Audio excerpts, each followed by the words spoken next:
All right, so today we're diving into a really fascinating corner of the internet, the dark web.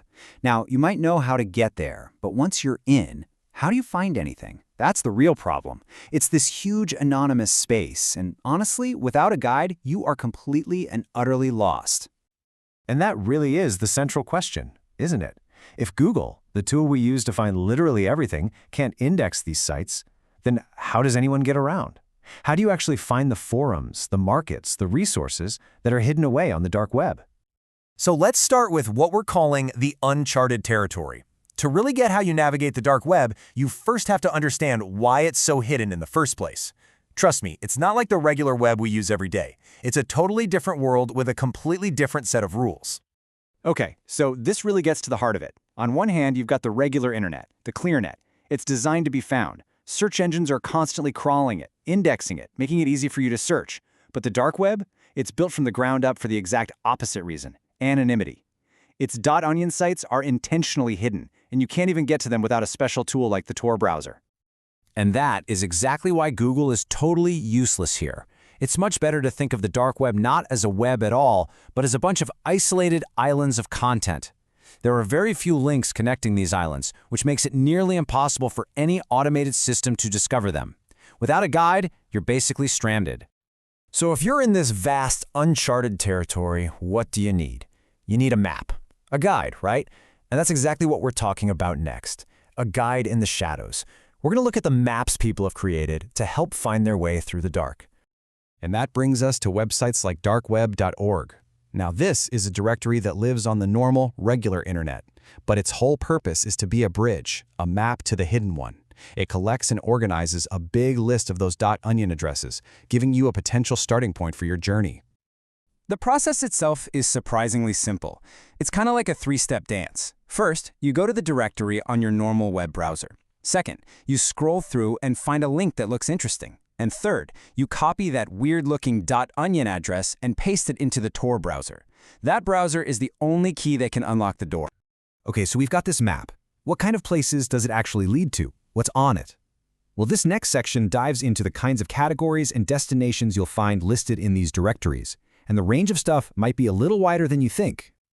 So when you look at the directory, you'll see the links are usually sorted into a few key categories. You have things like hidden wikis, which are kind of like directories within directories, more lists of other sites. You've got financial services like Bitcoin mixers, which are designed to, wash your cryptocurrency to make it harder to trace. And then, of course, you have the infamous dark web markets, places selling everything from hacking tools to counterfeit stuff, right alongside forums for all sorts of discussions. But, and this is a huge but, just because you have a map doesn't mean the territory is safe. Which brings us to a super important point, the dangers ahead. Exploring the dark web, even with a guide, comes with some very real, very serious risks. Yeah, even with a nice curated list of links, the dangers are everywhere. Phishing links trying to steal your credentials or crypto are incredibly common. Scams are a dime a dozen.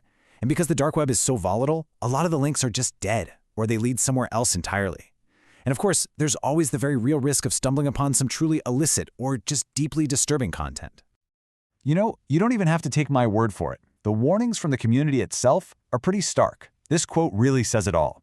You should always assume every link posted is a phishing link. Think about that.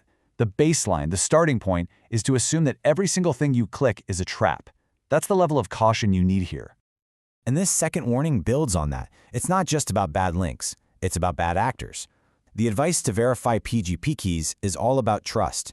PGP is a type of encryption that works like a unique digital signature. It's a way to prove you are who you say you are, and that you're talking to the right person, not some scammer pretending to be them. In a world with zero trust, this is an absolutely critical skill. Okay, so with all that doom and gloom, you might be asking, is there any way to do this responsibly? And that's exactly what this section is about. It's about having the right tools and, more importantly, the right mindset for let's say, a safer journey. Think of this as your essential safety checklist.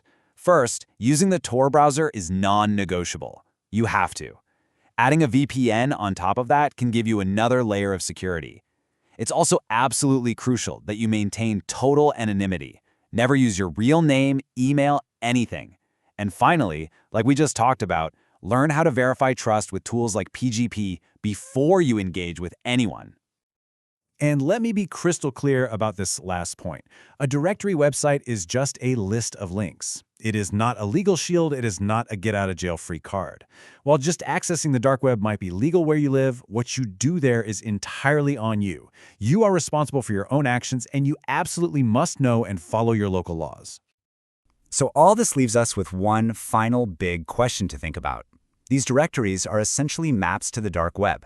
They make it more accessible to everyone, from security researchers to journalists to just the plain curious. But when the map leads to such a dangerous and unpredictable place, does the map itself become part of the risk? It's a tough one, and definitely something to consider. Thanks for tuning in.